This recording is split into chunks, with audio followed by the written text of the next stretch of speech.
Graça e paz. Bom demais podermos louvar e engrandecer aquele que é digno de todo louvor, honra e glória. E agora quero lhes convidar a juntos refletirmos acerca de um tema. É ensinável, tirando lições da vida, tirando lições práticas da vida e como que a gente pode reagir diante das circunstâncias que batem a nossas portas todos os dias. É ensinável. Gostaria de começar essa reflexão com algumas indagações e eu peço que você reflita aí. A primeira delas é: cá entre nós, aos olhos da sociedade, obrigado Aurélio, aos olhos da sociedade, o que é melhor? O que é melhor? O que é pior?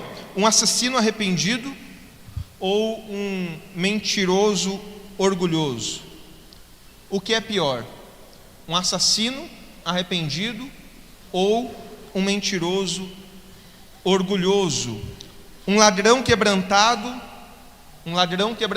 ou um caluniador dissimulado?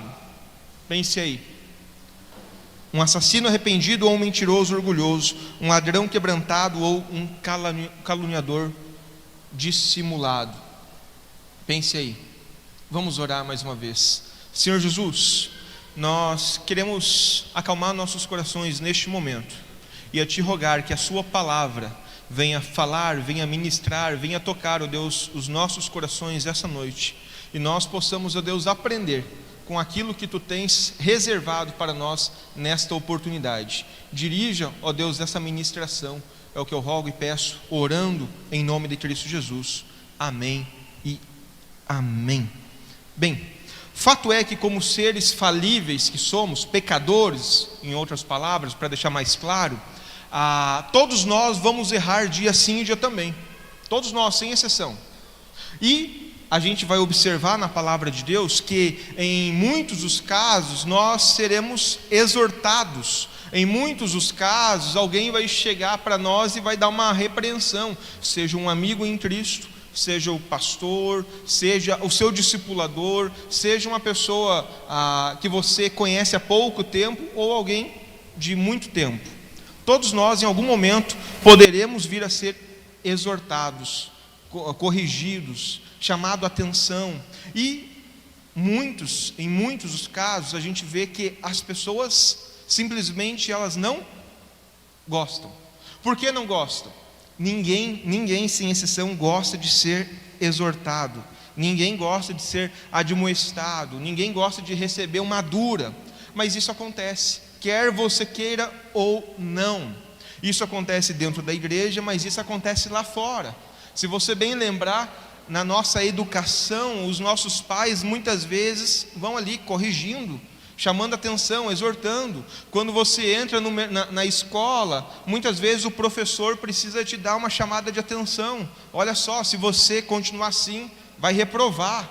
A pessoa vai para o mercado de trabalho e começa a fazer tudo errado, e às vezes o empregador, o gerente, chega ali junto e chama atenção.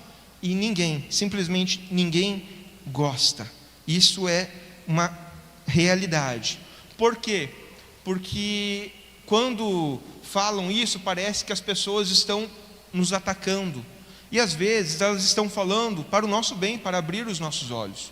E aí, de acordo com como o nosso coração está inclinado, a gente poderá receber a exortação de uma maneira amigável, quebrantada, e peraí, pisei na bola realmente, reconheço o meu erro e vamos avançar. Ou a pessoa pode ser dura que nem uma pedra e dizer: vocês que se danem, não aceito isso, eu estou certo, e por aí vai.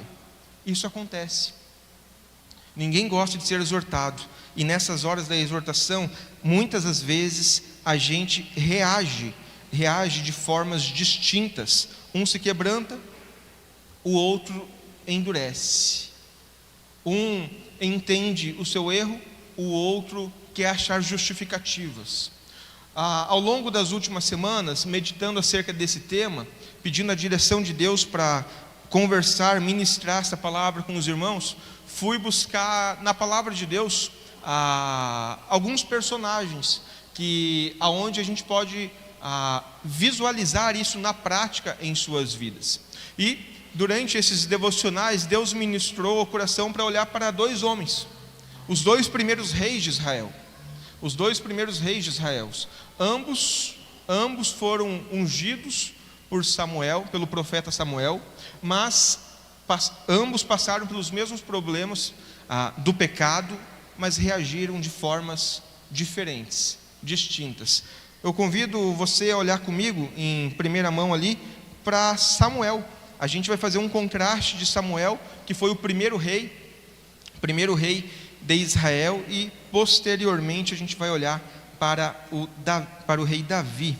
Samuel, ele foi escolhido então o primeiro rei de Israel, era descendente da tribo de Benjamim, e tudo ia muito bem à frente do seu reinado. Aos olhos do povo, ele era um bom rei. Ele estava tendo conquistas importantes, conquistas militares, estava vencendo algumas batalhas, e o seu ego estava crescendo, tudo estava indo muito bem.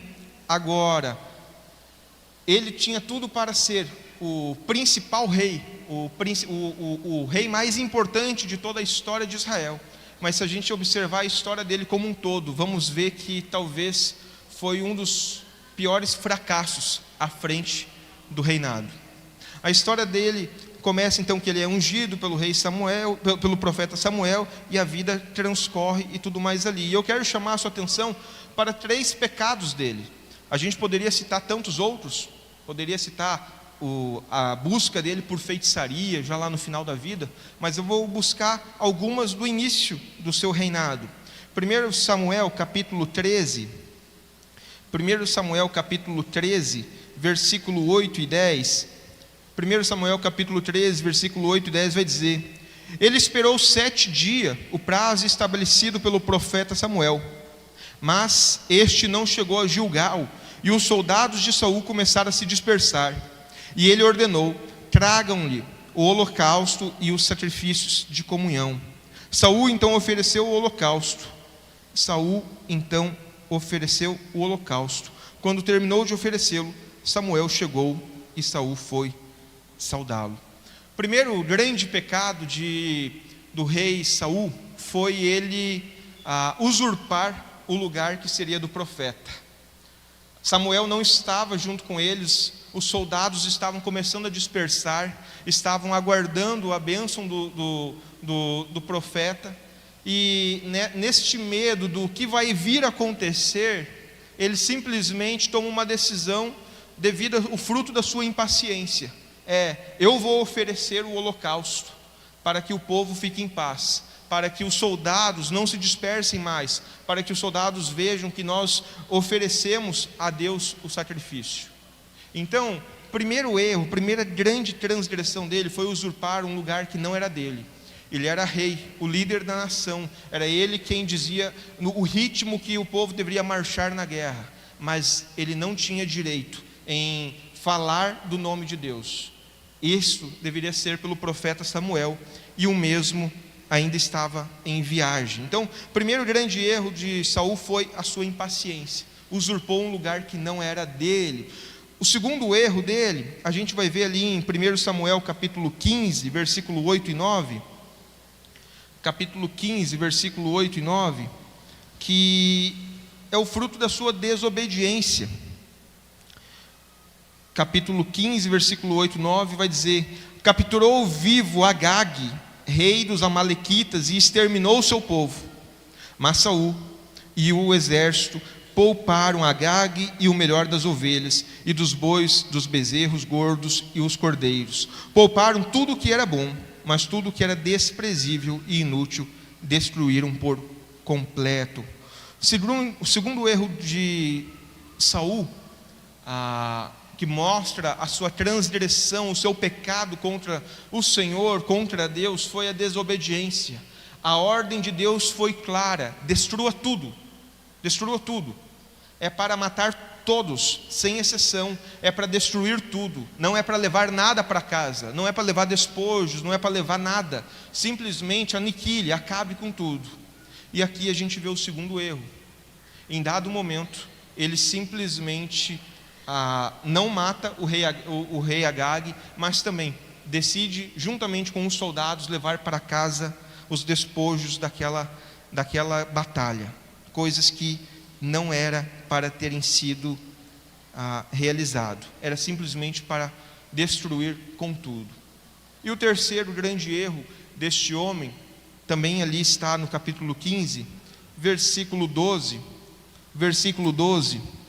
vai falar: de madrugada Samuel foi ao encontro de Saul, mas lhe disseram: Saul foi para o Carmelo, onde ergueu um monumento em sua própria honra, e depois foi para Gilgal. O terceiro erro dele foi a sua vaidade. Em dado momento da história, devido às conquistas militares que ele estava conquistando, ele simplesmente começa a se achar algo mais importante do que devias ele era. Ele simplesmente começa a se tornar uma pessoa orgulhosa, vaidosa, achando que as conquistas que ele estava tendo eram na força do seu braço. E ele esqueceu de adorar a Deus. Ele simplesmente cria um ídolo que era a sua imagem, para a adoração, para a veneração do exército. Então, terceiro grande erro deste homem, do rei Saul, foi a idolatria. Simplesmente ele constrói uma estátua de adoração para ele ser venerado. Veja só, ele já tinha roubado o lugar do profeta, agora ele estava roubando o lugar de Deus. Ele já tinha roubado o lugar daquele que conduzia o povo para mais perto de Deus, e agora ele estava desejando a reverência do povo pelas suas conquistas, pelas suas vitórias.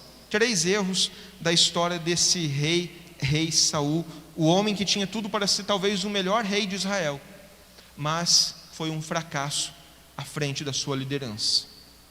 Mais adiante, ao final da sua história, a gente vai ver que ele consulta a feitiçaria, que ele se suicida e um monte de coisas mais. Bem, vou fazer um contraste com um outro homem, um outro rei, o segundo rei de Israel, o rei Davi.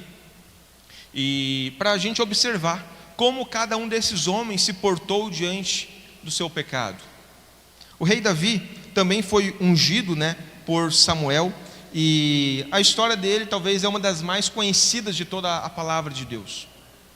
A história de Davi contra Golias, a história de Samuel indo à sua casa para ungí-lo, e ele estava no campo, e Samuel dizendo ao seu filho: ainda não é este, ao pai de Davi: ainda não é este, tem algum outro? E aí vem aquele jovem, fraquinho, pequeno, de pouca estatura para ser militar, para ser um guerreiro. Simplesmente vem um pastor de ovelhas, e Samuel diz: é este o ungido do Senhor. A história dele é uma das mais conhecidas de toda a palavra de Deus. Mas assim como Saul, os dois pecaram. Primeira coisa que eu quero chamar a sua atenção é para a ociosidade. Segundo Samuel, se você olhar ali, segundo Samuel capítulo 11, está projetado, mas se você querer abrir ali, segundo Samuel capítulo 11 vai dizer: na primavera, época em que os reis saíam para a guerra, Davi enviou para a batalha Joabe com seus oficiais e todo o exército de Israel, e eles derrotaram os amonitas e cercaram Rabá. Mas Davi permaneceu em Jerusalém. Essa época, a época da primavera, a época das batalhas, a época das guerras, era a época onde o rei, ele estava na frente do exército. Era ele quem ditava o ritmo, era ele quem dizia: vamos marchar, vamos avançar, vamos para cima, ou vamos nos proteger, vamos nos retirar. Ele simplesmente envia o seu povo para a guerra, mas ele fica em casa, desfrutando do aconchego do seu palácio, descansando, dormindo até tarde, e por aí vai. E cá entre nós, vamos falar bem a verdade, é importante para todos nós, sem exceção, descansar. Descansar é sagrado, nós precisamos tirar um tempo para descansar. Mas existe uma grande diferença entre descansar para restaurar as nossas forças e voltarmos à missão que nos foi concedida e ficar ocioso. É bem verdade que Satanás sempre acha pessoas com as mãos ociosas para lhe imputar alguma coisa a fazer. E dali surge muito dos problemas. Pessoas ociosas, elas acabam às vezes pensando, como diz o ditado popular, em bobagem. Seus pensamentos vão longe e começam a maquinar muitas vezes coisas que não agradam a Deus. Satanás, ele é expert em usar a ociosidade para apresentar possibilidades de pecado, seja de pensar bobagem, seja de falar para alguém bobagem, seja de visualizar bobagem. Satanás é expert nisso, e ele usou esta brecha daquele guerreiro de Deus, que não teve medo de lutar contra Golias, não teve medo para lutar contra animais ferozes. Ele simplesmente usa da ociosidade para que Davi viesse a cair. Em outras palavras, Davi estava mais seguro no campo de batalha do que dentro das quatro paredes do palácio. Ele estava mais seguro guerreando em nome do Senhor do que descansando no quarto dele. E essa é uma realidade para muitos de nós nos dias atuais. Muitas pessoas, tal qual Davi, caem quando se tornam ociosas. Veja bem, descansar é uma coisa. Ele poderia ter descansado em dado momento. Opa, acordei, estou bem, energia recarregada, vamos para cima, vamos para a batalha, vamos pelejar. Mas não, ele acordou e ficou devagueando ali pelo palácio. E ao andar pelo palácio, o que ele faz? Olha para o lado, vê uma moça bonita, manda consultar: quem é aquela moça? Quem é aquela moça? Alguém chega para ele e fala: olha, é Batseba. E ele manda chamá-la. O segundo erro de Davi é exatamente com Batseba. Segundo Samuel 11, versículo 2 ao versículo 5, vai falar sobre o adultério. Uma tarde Davi levantou-se da cama e foi passear pelo terraço do palácio. Do terraço viu uma mulher muito bonita tomando banho e mandou alguém procurar saber quem era. Disse-lhe: é Batseba, filha de Eliã e mulher de Urias, o Hitita. Davi mandou que a trouxessem e se deitou com ela, que havia acabado de se purificar da impureza de sua menstruação. Depois voltou para casa. A mulher engravidou e mandou um recado a Davi, dizendo: estou grávida. Ele simplesmente foi seduzido pelos desejos da carne durante a sua ociosidade e caiu. Novamente, se ele estivesse à frente da batalha, ele estaria mais seguro do que estando dentro do seu quarto. E isso acontece com muitas pessoas nos dias de hoje. Histórias como essa parece que foram escritas na última semana. Histórias como essa a gente atende no gabinete semana sim, semana também. Pessoas que caíram porque estavam se achando forte demais. Pessoas que caíram porque não estavam onde deveriam estar. Às vezes deveria estar na companhia da esposa, às vezes deveria estar na companhia da família, na companhia de alguém, mas estava sozinho. Histórias como essa acontecem corriqueiramente. E o terceiro erro de Davi, falando ali da pessoa,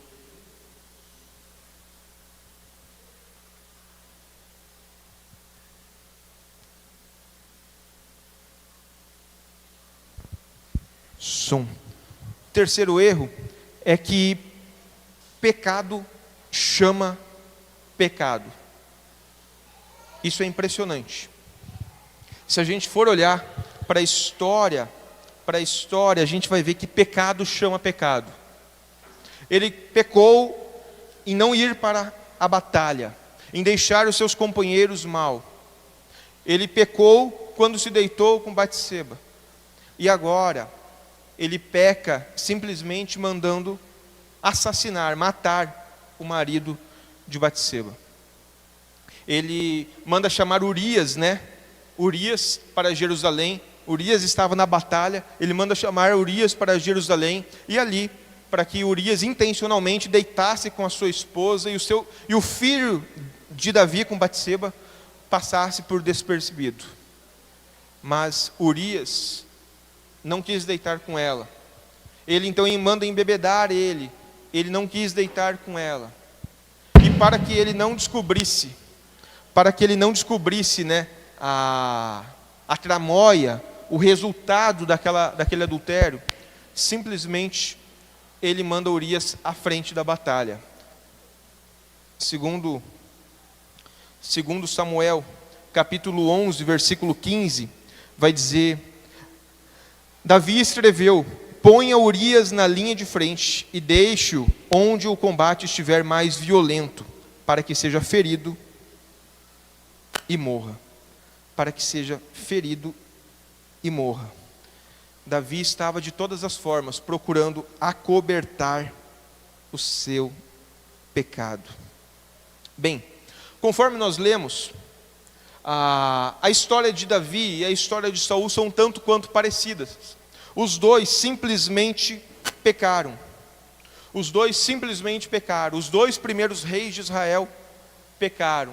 Fizeram coisas reprováveis aos olhos do Senhor. Fizeram coisas desprezíveis, coisas que o Senhor se entristeceu com eles. Os dois reis simplesmente falharam, erraram um alvo, pecaram. E aqui me chama muito a atenção. Por trás de todo pecado, o nosso Senhor sempre levanta alguém para chamar a nossa atenção. Você pode pecar à vontade, mas não tenha dúvida que Deus vai levantar alguém para te repreender e chamar a tua atenção. E foi o que aconteceu com eles. Os dois pecaram, mas o Senhor levantou dois profetas. Samuel foi repreender Saul, Natã foi repreender Davi. Pecado não passa impune a Deus. Deus sempre levanta homens, Deus levanta pessoas para que possa chamar a atenção, repreender, para que aquela pessoa possa regressar aos caminhos do Senhor. O Senhor não se alegra no pecado. A sua palavra fala que Ele é santo, Ele repudia o pecado. E portanto Deus vai lá e vou dar mais uma chance a estes homens, para que eles possam se arrepender, para que eles possam realmente conhecer quem eu sou, um Deus santo, reto, puro, e possam assim recomeçar a sua história, possam assim se reconciliar comigo. E foi isso que Deus fez. Deus levanta esses dois homens, levanta primeiramente o profeta Samuel, para ir chamar a atenção de Saul. Se você observar ali, vamos voltar lá em 1 Samuel, capítulo 13, 1 Samuel capítulo 13, versículo 11 e 12. Versículo 11 e 12, você vai ver Samuel falando, após ele usurpar o lugar de Samuel ali no holocausto. Samuel chega para ele e fala: o que você fez? Saul respondeu: quando eu vi que os soldados estavam se dispersando e que não tinhas chegado no prazo estabelecido, e que os filisteus estavam reunidos em Micmas, pensei: agora os filisteus me atacarão em Gilgal, e eu não busquei o Senhor, por isso senti-me obrigado a oferecer o holocausto. Veja só, ele fez a coisa certa. O que era a coisa certa? Era render culto, louvor, adoração a Deus. Mas ele fez da forma errada. Simplesmente, ele usurpou o lugar que não era dele. E ele vem com essas justificativas que a culpa é dos soldados. A culpa é sua, Samuel. Você não tinha chegado no prazo estabelecido. Veja só, Samuel avisou que ele chegaria em 7 dias. Ele chegou no 7º dia, após o holocausto. E ele fala: o que você fez? nem sempre fazer a coisa certa é o certo a fazer, se for feita da forma errada. Tem muita gente que vem na igreja, tem muita gente que adora o Senhor, mas as coisas não acontecem, e sai ali fora e vai numa cartomante para ver o que vai acontecer da minha vida.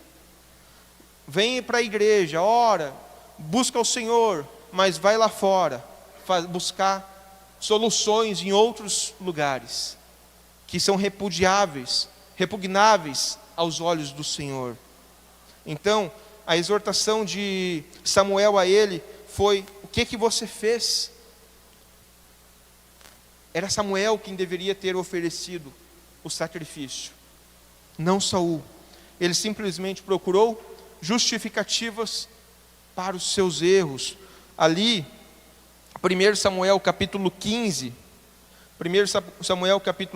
tanto no versículo 15 como no versículo 20 e 21, vai dizer ele também buscando justificativas. No versículo 15 ele vai dizer: respondeu Saul, os soldados os trouxeram os amalequitas, eles pouparam o melhor das ovelhas e dos bois para sacrificarem ao Senhor, o teu Deus, mas destruímos totalmente o restante. Mais uma vez ele querendo usar justificativas, usando o nome de Deus para encobrir os seus pecados. Deus foi muito claro: aniquila tudo, acaba com tudo. Mas Saul, se a gente for olhar a história dele como um todo, ele sempre estava preocupado com o que os outros iriam pensar acerca dele. E cá entre nós, quantas pessoas pecam assim todos os dias? Quantos que estão aqui dentro pecam assim todos os dias, porque estão preocupados com o que os outros vão achar de mim? Imagina se souberem na minha família que eu sou cristão. Imagina se souberem lá no meu trabalho.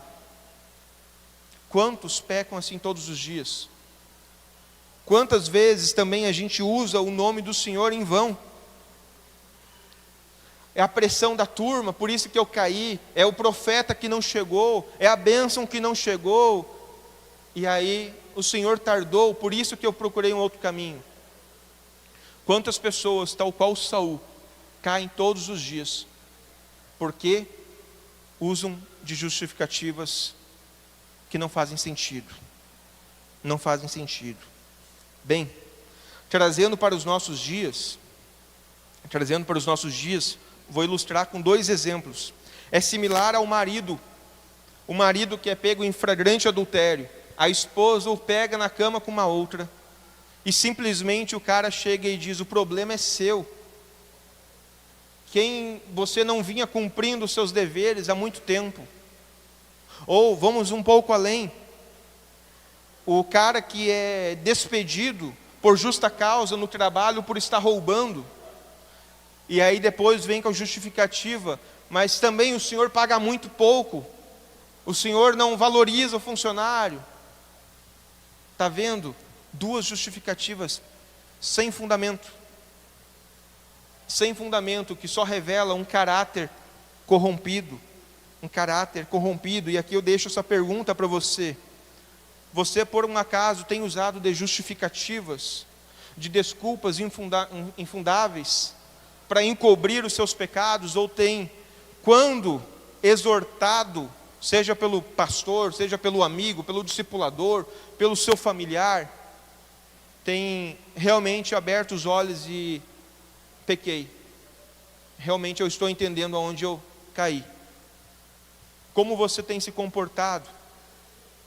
Bem, diferente de Saul, o rei Davi tinha um coração diferente. O rei Davi tinha um coração quebrantado, um coração ensinável. Quando o profeta Natã chega para Davi e repreende ele, chama a atenção dele, conta toda aquela história, toda uma história, e aí chama a atenção, ele simplesmente reconhece o seu pecado diante daquele homem de Deus e diz: pequei contra o Senhor, pequei contra o Senhor. Davi não tentou se justificar, Davi não ficou dizendo, mas o problema é da mulher, é ela que usou aquelas roupas indecentes. Davi não ficou colocando culpa nos outros, simplesmente ele reconheceu. Davi não ficou procurando culpados, simplesmente ele disse: eu errei, eu pequei, o erro é meu. Bem, onde eu quero chegar com isso? Esses dois homens, esses dois reis, esses dois homens, tal qual eu e vocês, pode passar, eles pecaram. Próximo slide vai dizer em Romanos 3, que todos, sem exceção, pecaram. E esses dois homens mostram os seus pecados. Os seus pecados estão escancarados na palavra de Deus a nós. E a gente poderia citar tantos outros. Em toda a Bíblia a gente vai ver homens de Deus caindo, homens de Deus fraquejando, homens de Deus pecando. Mas a gente vai ver as reações também. E a reação desses dois homens é completamente diferente. Enquanto um reconhece o seu pecado, o outro se torna orgulhoso e arrogante. Bem, tal qual Davi, eu e vocês precisamos reconhecer a nossa falibilidade. Precisamos reconhecer que somos falhos, que somos pecadores. Precisamos reconhecer que todos, sem exceção, pecamos. E às vezes, não é aquele pecado intencional. Às vezes pode ser simplesmente um pecado que você nem esteja percebendo. Mas alguém está de fora olhando. Alguém está de fora olhando. Talvez você nem esteja percebendo aonde está caindo, mas alguém está vendo. Então, fique atento. Tal qual Davi, tenha um coração ensinável. Tenha um coração humilde, quebrantado. Um coração que realmente reconhece que nós somos passíveis de cair. Nós somos passíveis de cair. Mas que você possa reconhecer os seus erros. E possa reconhecer que precisa de Deus. A palavra de Deus vai dizer, ali em Hebreus, pode passar, em Hebreus ela vai dizer, na verdade, toda correção no presente não parece ser motivo de alegria, mas de tristeza, mas depois produz fruto pacífico de justiça nos exercitados por ela. Na verdade, toda correção no presente não parece motivo de alegria. E o próximo, Provérbios 3:12, o Senhor disciplina a quem ama, assim como o pai faz ao filho que deseja bem. Num primeiro momento, a disciplina não é boa. Num primeiro momento, é terrível quando alguém chega para conversar com a gente e diz: você está pecando. Você está caindo nessa área, você está abrindo brecha nessa área. É terrível. Mas a forma como a gente responder a essa situação pode dar sentido na forma como a gente vai viver o Evangelho. Seja um Evangelho de, como é que eu posso dizer? Eu quero buscar a Deus, mas eu vivo praticando o pecado e fico cego diante do pecado, ou de quebrantamento, de reconhecer as suas falibilidades. Bem, ninguém, simplesmente ninguém, gosta de ser exortado. Mas aqueles que possuem o Espírito Santo, aqueles que estão sensíveis ao Espírito, nessas horas certamente vão entender se vem de Deus e se realmente aquilo precisa ser mudado na sua vida. Ao longo desses 15 anos de ministério, muitos homens, muitas mulheres já padeceram, já sofreram, porque simplesmente, tal qual Saul, endureceram o coração. Tal qual Saul, simplesmente começaram a achar justificativas para a manutenção dos seus erros, para a manutenção dos seus pecados.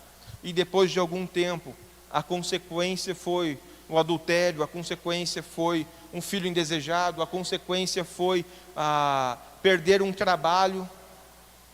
Nós temos amigos em Cristo que, por causa da sua forma, a sua postura no trabalho, de tanto dar em cima das mulheres, mesmo sendo ele casado, de tanto deixar aquelas palavras dúbias, no ar, foi desligado da sua empresa. Foi desligado da sua empresa por justa causa. E o cara ficou mais de mês, indo para o trabalho e ficando na frente, porque não tinha coragem de conversar com a esposa.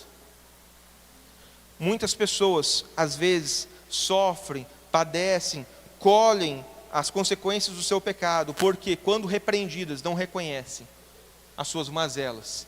Este homem foi um.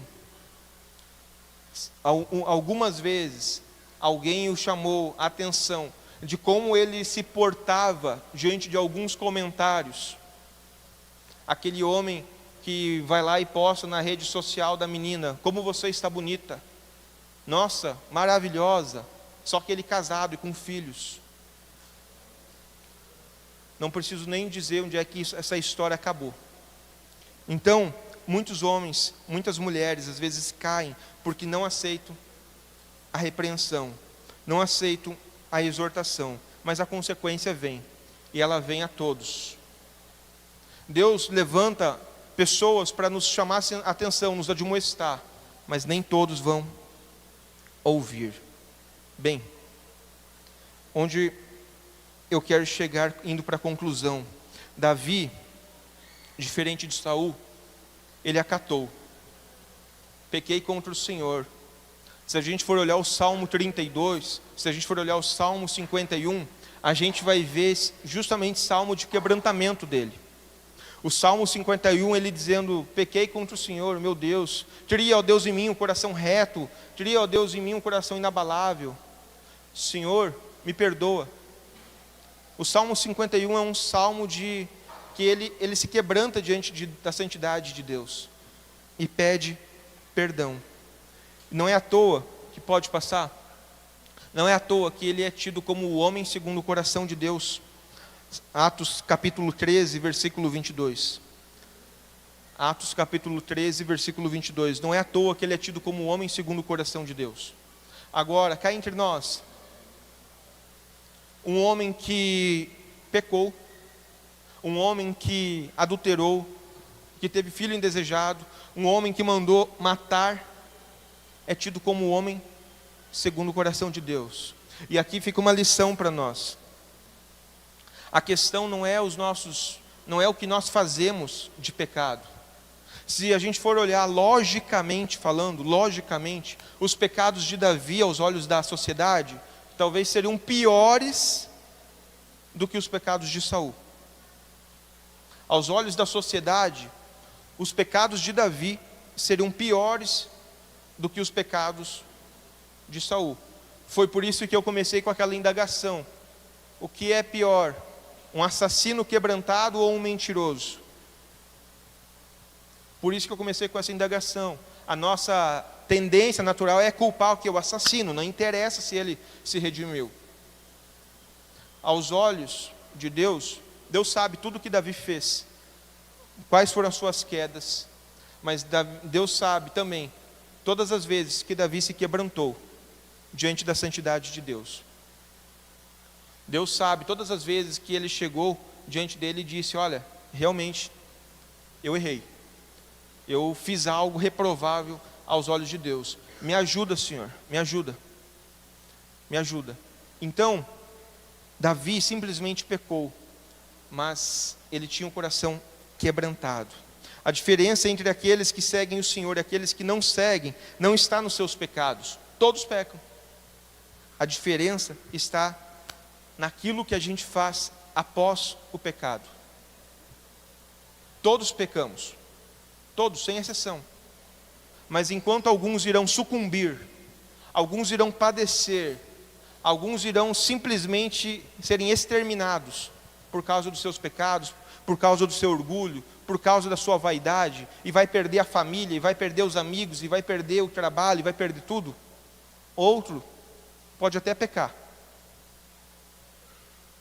mas quando se quebranta, Deus aceita. O final de 2 Samuel 15 vai falar, o profeta Natã vai falar: o Senhor já o perdoou. Está entendendo? Coração ensinável.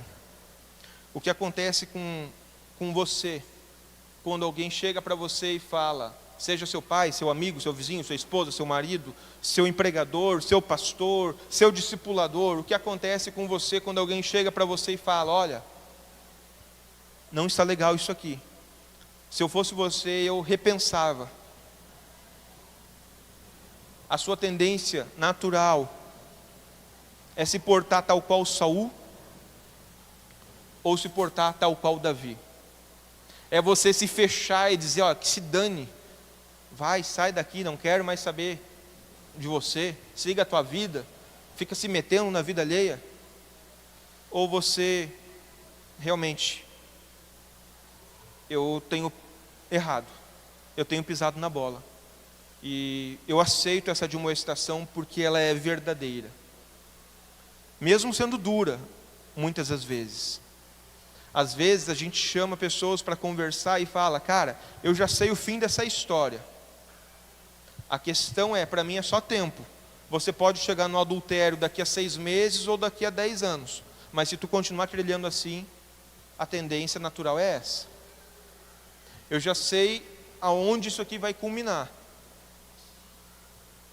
Às vezes, as pessoas acatam as nossas orientações, mudam de direção e seguem felizes. Mas tantos outros às vezes, simplesmente decidem continuar, coração orgulhoso, fazendo aquilo, que você não sabe da minha vida, fica se metendo, que não sei o que, isso, não sei o que, aquilo. Depois de alguns meses, está chorando, está padecendo, está sofrendo, culpando a Deus pelo desemprego, culpando a Deus pelo adultério, culpando a Deus pelo filho indesejado, culpando a Deus pela doença, culpando a Deus por uma infinitude de coisas, que não é de direito a Deus, mas simplesmente por causa do pecado da pessoa. Concluo hoje desafiando você a tomar uma decisão, e a primeira delas é de ouvir a voz de Deus. Ouvir a voz de Deus. Eu não tenho dúvidas que Deus falou ao seu coração essa noite. Você sabe muito bem qual é o seu pecado, você sabe muito bem aonde você tem pisado na bola, e Deus tem convicção que Ele trouxe ao seu coração essa noite. De repente, é o seu período de ociosidade, como a gente viu, é pensar bobagem, é ficar ali olhando 5.000 reels no Insta e vendo coisas desprezíveis. De repente é a língua que é grande mesmo, a língua que fala mais do que o que precisa. De repente você simplesmente já caiu no adultério, na pornografia, caiu em tantas outras áreas, e Deus está dizendo para você essa noite, olha, eu estou aqui, tal qual eu fiz com Saul, tal qual eu fiz com Davi, te dando uma outra chance, E aí vem a segunda coisa. Agora, para que você viva essa chance, você tem que deixar seu orgulho, você tem que deixar sua vaidade de lado. Se você quer permanecer orgulhoso, tal qual Saul, ok, é seu direito, mas depois não reclame se sobrevir sobre você desgraça. A história de Saul narra que no final da vida dele, já depressivo, culpando a Deus e o mundo, ele simplesmente vai procurar feitiçaria, ele simplesmente se suicida. E essa não é a história de Saul, essa é a história de muitos homens e mulheres de Deus, que às vezes não estiveram atentos às admoestações do Senhor, permaneceram orgulhosos. Hoje o Senhor está te desafiando a cultivar um coração ensinável, um coração humilde, um coração quebrantado, um coração que realmente ouve a repreensão e diz, Senhor, eu sei aonde eu tenho caído, eu sei que às vezes eu coloco outras coisas como prioridade na minha vida, eu sei que às vezes eu tenho feito coisas que o Senhor detesta, mas hoje à noite eu quero tomar uma decisão, e eu não quero mais cair neste erro. tal qual Davi, eu quero que o Senhor crie, ó Deus, em mim um coração reto, um coração puro, um coração inabalado. Tal qual Davi, eu não quero ficar mais olhando para os pecados, como diz lá o Salmo 32. Enquanto eu escondia os meus pecados, o meu corpo definhava de tanto gemer. O meu corpo definhava, as dores fazia a pessoa, ele sofrer. De repente hoje o Senhor está dizendo para você: olha, pare de pecar. Estou te dando mais uma chance para que você não perca a sua família, para que você não perca o seu emprego, para que daqui a pouco, tal qual Saul, você não abandone a fé, para que daqui a pouco você não abandone a fé e venha ter um fim desprezível como ele. Venha ter um fim desprezível como ele. Recentemente, eu e o Jardel, nós tínhamos uma ovelha, e essa ovelha era muito envolvida com Deus, fazia muitas coisas, e ela ouviu muitas mensagens como essa, mas em todas elas o seu coração era orgulhoso, a ponto de não reconhecer os seus pecados. E muitas das vezes ela foi chamada a atenção pelos pastores. Os pastores chamaram a atenção, conversaram com ela, abriram os olhos dela, mas ela permanecia no seu erro. Quando a consequência veio, o seu casamento acabou. Ela abandonou a Deus. E a gente tem notícias que ela estava em centros de umbanda, fazendo trabalhos para aqueles que eram da igreja, para o seu ex-marido. Uma menina que era usada por Deus e agora estava num centro de umbanda. Uma menina que foi admoestada, chamada a atenção, que ela andava muito só com meninos, homens que eram adultos ali, e a queda sobreveio. Depois quis culpar a Deus pelo fim do casamento, quis culpar a igreja, quis culpar todo mundo. Essas histórias acontecem. Estou falando uma história de 1 ano ou menos. 1 ano ou menos. Abra seus olhos, acate a exortação que vem do Espírito Santo ao seu coração e realmente mude aquilo que precisa ser mudado. Que o seu coração possa ser ensinado e que você possa receber toda e qualquer exortação da parte do Senhor de bom grado, mesmo que pareça dura hoje, mas para que você tenha vida amanhã. Quero lhe convidar a ficar de pé.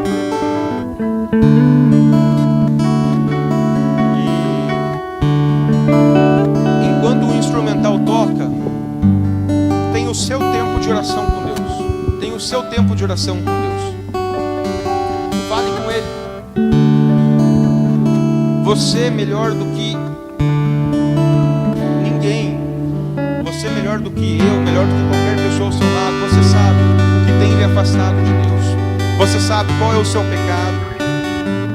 Converse com Deus, tal qual Davi. Senhor, não quero mais isso para minha vida. Saia daqui essa noite com o coração ensinado, quebrantado. Não cultive mais o orgulho ou a vaidade.